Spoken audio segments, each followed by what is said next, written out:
Now is the time of your salvation, which means every day.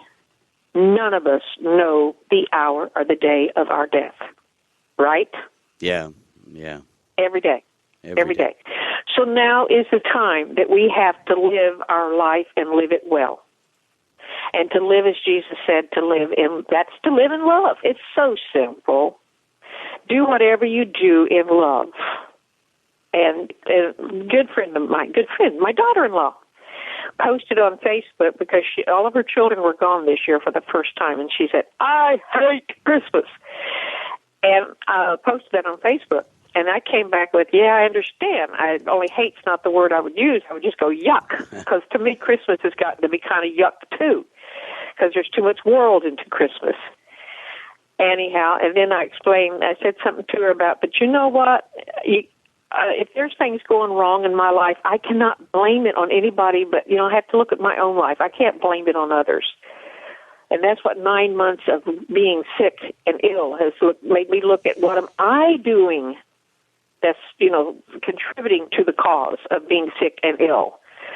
Whether it's stress, tension, bitterness, anger. I mean, God's done the stripping of me of a lot of, I didn't know that was still there yet. Anger and bitterness and negative attitudes. Boy, if you got them all stirred up inside and stored up and hidden, no wonder your body's going, "I'm dying here." Have you, right, Johnny? I know you believe that. Absolutely. Absolutely. So anyhow, we to say that Jesus is coming again soon is a twofold message there. He could be today.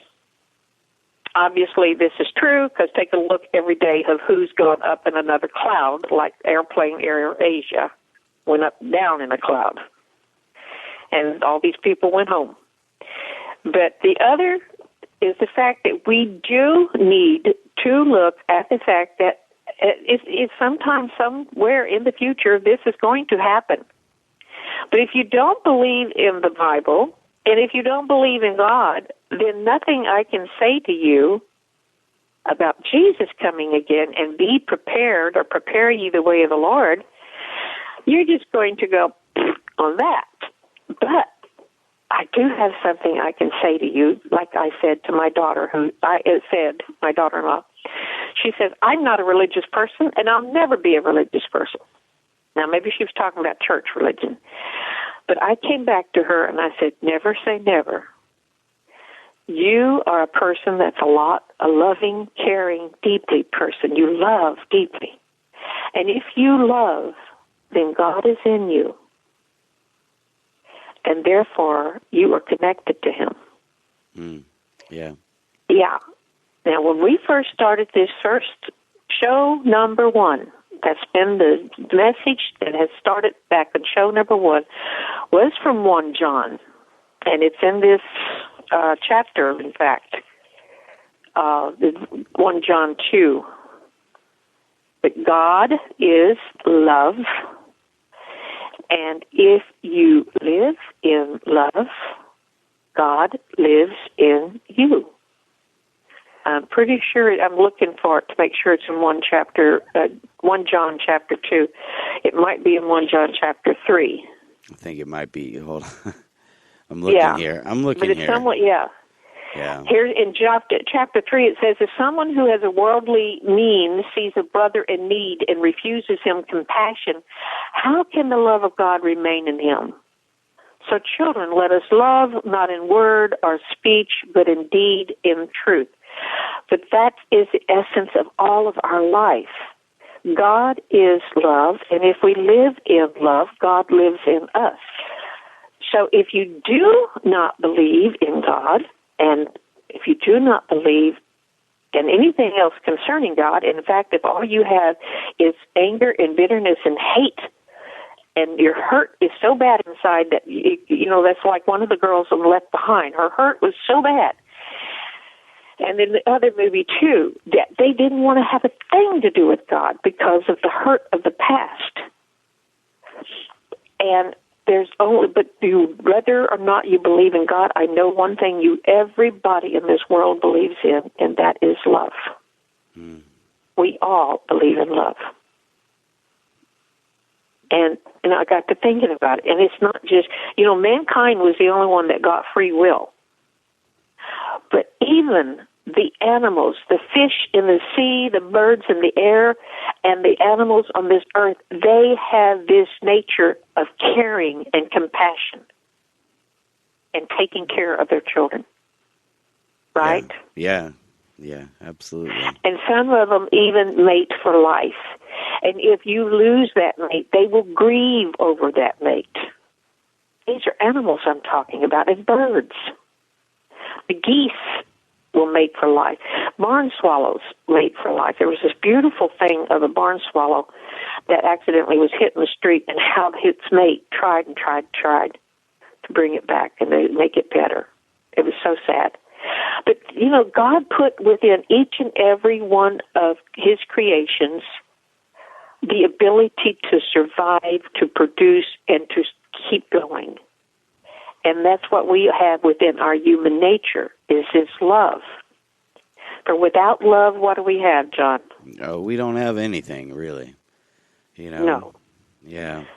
I want you to imagine if your life, and I know it's not, but if you were a person who was living without any kind of hope or love, what would your life be like? It's got to be pretty bleak, I mean, I'm lucky enough. I live with a lot of love in my life, but God, I could only imagine without it. I mean, it'd just be, it's got to be sad and dark and lonely and just horrible. Right.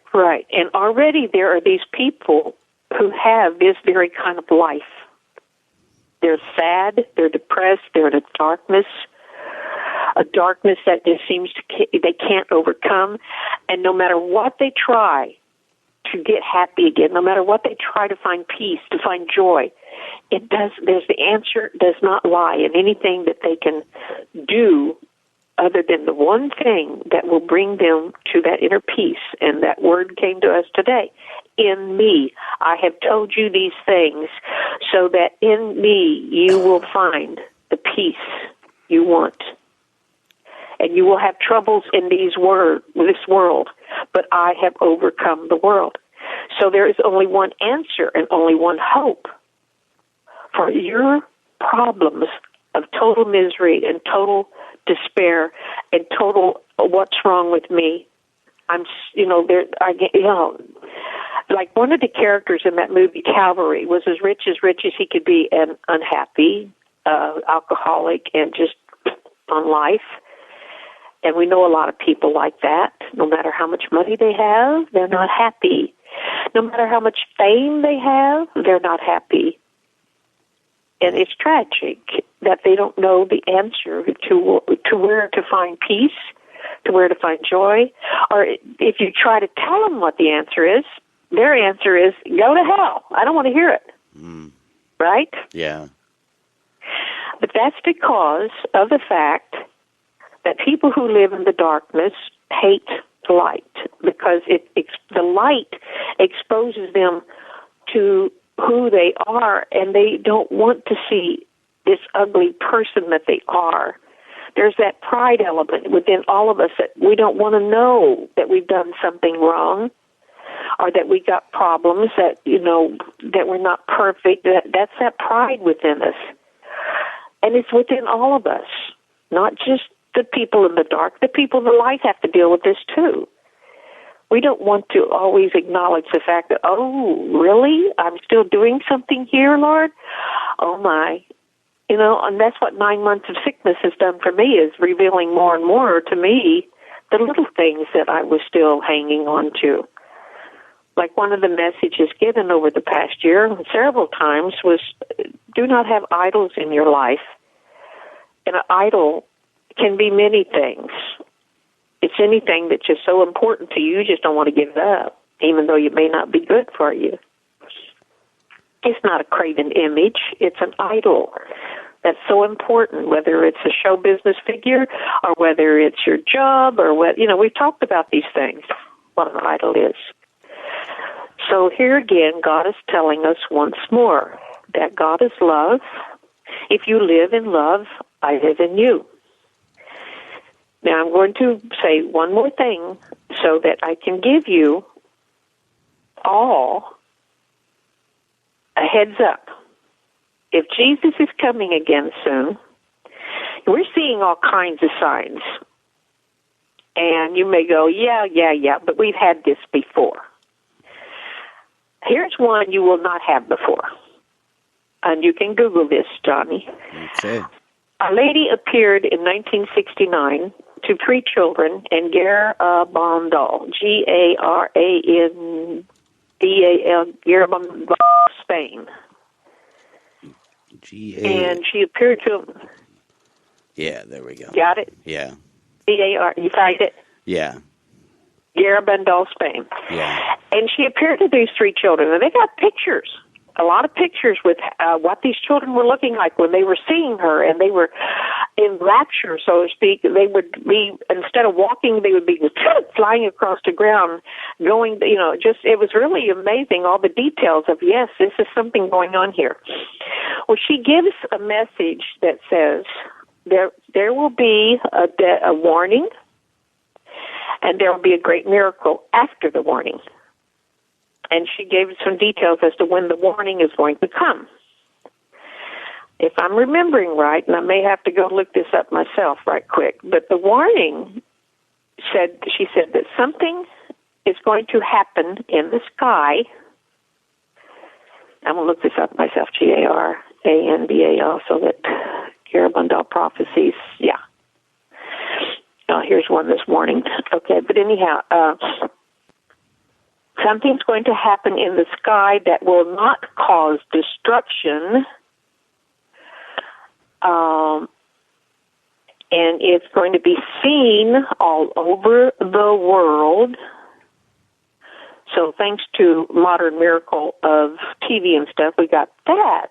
But if it's something in the sky and going to be seen all over the world, then, and it doesn't cause destruction, I already know what she's talking about. And the next thing she said is, after it happens, there will be a period of silence, and all motors and things like that are going to stop.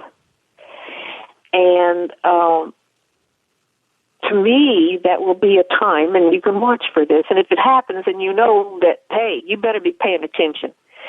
A super sun flare will cause something in the sky that the whole world will see. And you will have 3 days' notice about the super sun flare, because usually when a super sun flare happens, the scientist tells us, oh, we have this sun flare coming toward the Earth, right? Yeah. So if a super sun flare comes to the Earth, and it's super, what does it knock out? It knocks out our telecommunications satellites, the solar flares our and all that. digital communication. Yeah.